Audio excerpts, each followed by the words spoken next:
Hey everyone, JVD here from the Villains of Man, bringing you another comic book review over Kong of Skull Island issue 7 through 12 from Boom Studios. Now, before I get into this, when this series was originally announced, it was only supposed to be a 6-part story. And by issue 2 or 3, I believe they announced that it'd be an ongoing story, which I thought was would be an issue for what they were trying to tell. But in these 12 issues, they really do a nice job of getting what they need out of the story. And overall, I really enjoyed it, especially the first 6 issues. But as I do this review, I'm kind of in the middle of the second story arc, but it really doesn't put anything off.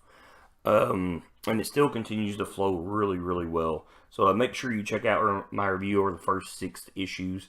If you're a friend, obviously, this isn't about Gamera. This is about Kong. Kong's no one's friend. If you're a fan of kaiju, especially if you love King Kong, you really should read this. Especially these first 6 issues, you learn a lot of the origin and history about Kong, as in not King Kong, but Kong the species, and how they came about and why they ended up on this island. And you don't get a whole lot of that in this second story arc, but you get a lot of things that lead you to the way the people are, and that are on Skull Island, the inhabitants, and why the dinosaurs in the original are the way they are. So with no further ado, I'm going to get to these spoilers. But the Tagu and the Atu, they're still at it. They're the remaining tribes from when the volcano started to go off on their island. They had no choice but to go to Skull Island, which is full of basically demons to them, which are basically dinosaurs. The Atu tribe, let's see, a ghoul, he still wants revenge for on Ewata for killing their shaman, and basically who was going to be their queen. And that basically the story at this point, there's that Iwata's new I'm going to assume lover Gret, as the years roll on, and their daughter Kavani, because she is going to be the queen of Skull Island and unite both tribes, because she's the only one of pure royal blood between both the tribes. But you've kind of to to wrap up right here in the middle of the second arc, you find out that there is one living Kong called Ghost on the island.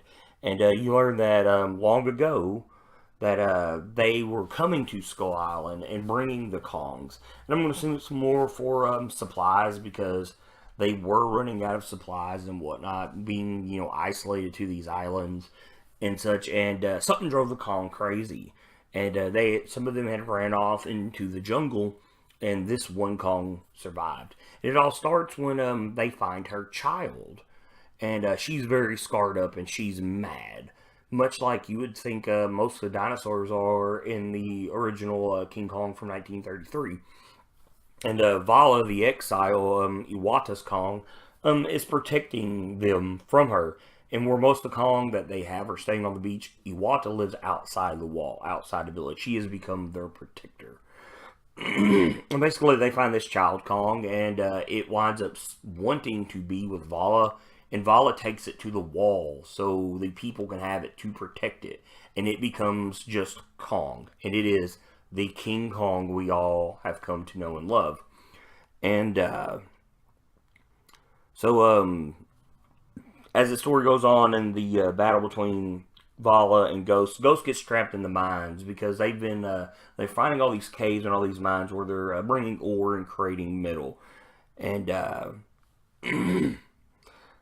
let's see, that is the end of the second arc. And as the third arc rolls around, Iwata's daughter, Kavani, has grown older, and she's really starting to learn her place as queen. She's about, I would say, maybe 8, 9 years old at this time, and she has stark white hair from when she was a child. And you learn that as a child, when she was younger, one of these death runners had caught her, which is basically, I would assume, a raptor. And had took her to feed her to her eggs, and while she was cradled in vines, she watched the eggs break and watched the little ones snap at her and try to eat her, and she was so terrified from being out there for so long, it turned her hair stark white. So I thought that was a really, really nice touch to it. But you find out during all this that a ghoul and his people that are not wanting to be under Ewata's rule are basically building a citadel outside Ewata's influence to protect everybody. And they're going to throw a coup, basically. And by their plan is to take Kavani and get rid of her.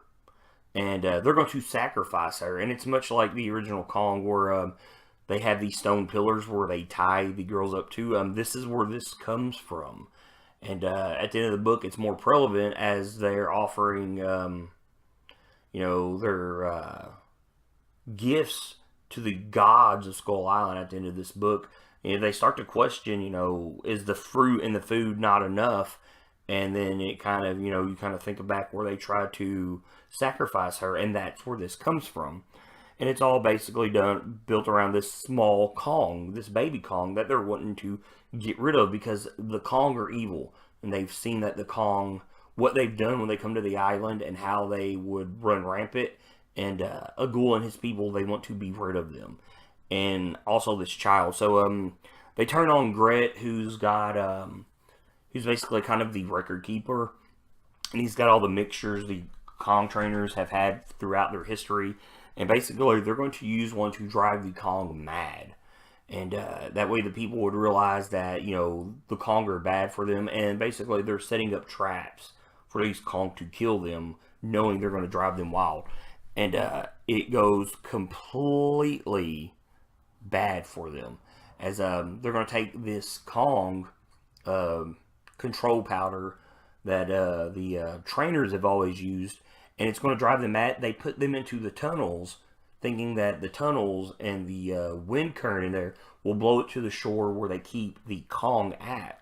No, it goes wrong, and it spreads throughout the island, and it drives the dinosaurs mad.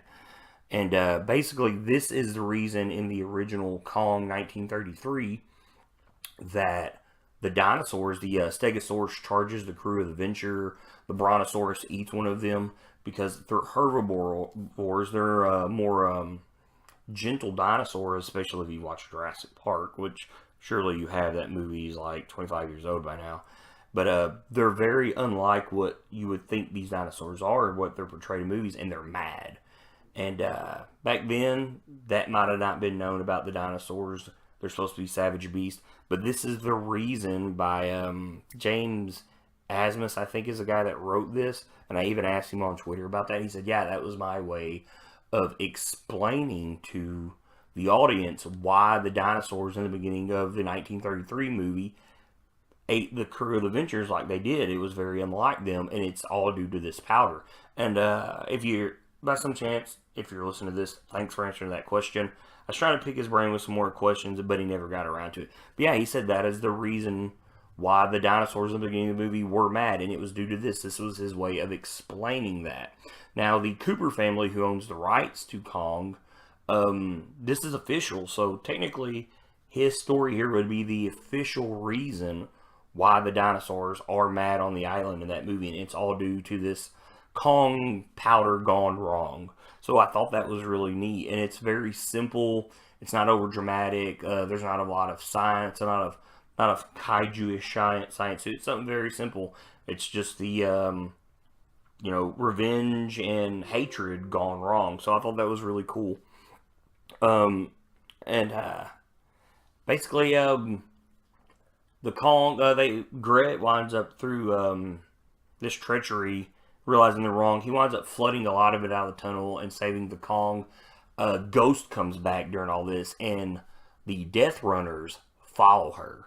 It's very strange, much like these the two-headed T-Rex in the first part of this story, at the end of the first arc, where the Death Runners would follow it like their demon god, they also follow ghosts, so that's really strange, because you have mammals and, well, depending on how you see it, because the dinosaurs here are covered with feathers, they're either birds or reptiles, and it's very strange how that works, and there's not a lot of explanation. And when I was trying to pick James's brain, that's one of the questions I was going to ask him, and maybe if he would go back and give us a story of that, like a one-shot, if he was ever interested in doing it.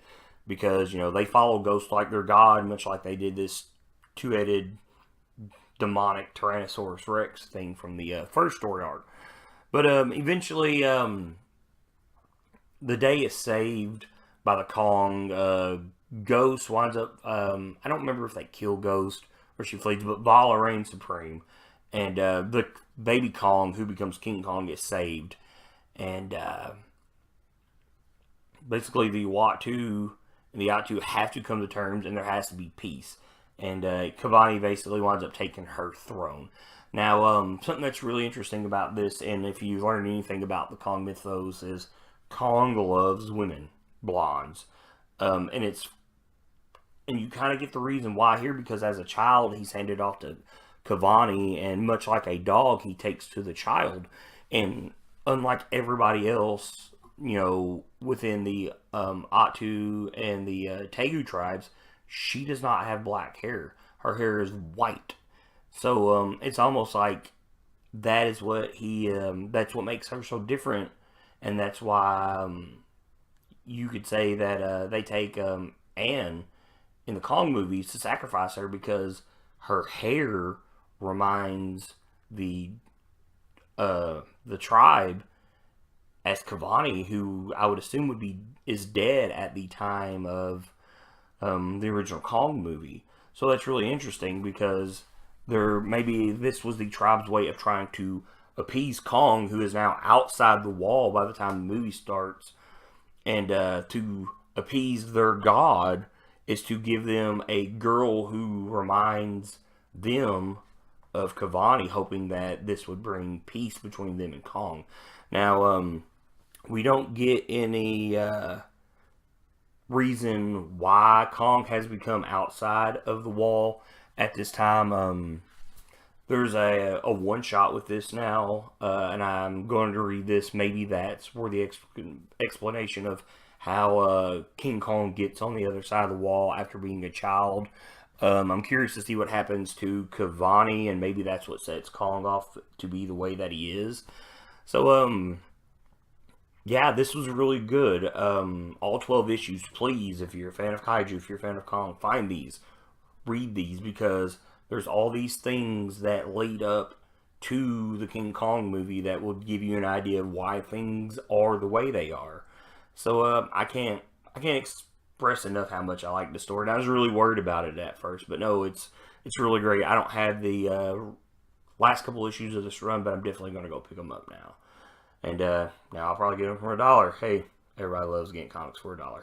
But I'm JVD. This has been my review for the end of Kong of Skull Island. If you love Kong, read it. I can't rave enough about it. Keep reading, guys.